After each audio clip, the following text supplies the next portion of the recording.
Indian என்று சொல்வோம், அந்த சொல்லில் பெருமிதம் கொள்வோம். தீங்கற்ற தேசம் படைக்க நம் கைகளை இணைத்துக் கொள்வோம்.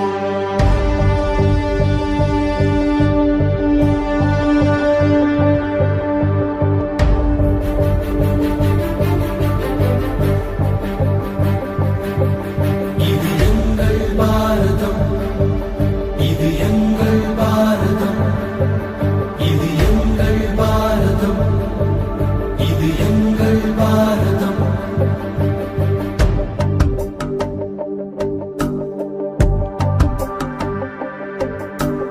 இந்தியன் என்று சொல்வோம், அந்த சொல்லில் பெருமிதம் கொள்வோம். தீங்கற்ற தேசம் படைக்க நம் கைகளை இணைத்துக் கொள்வோம். இந்தியன் என்று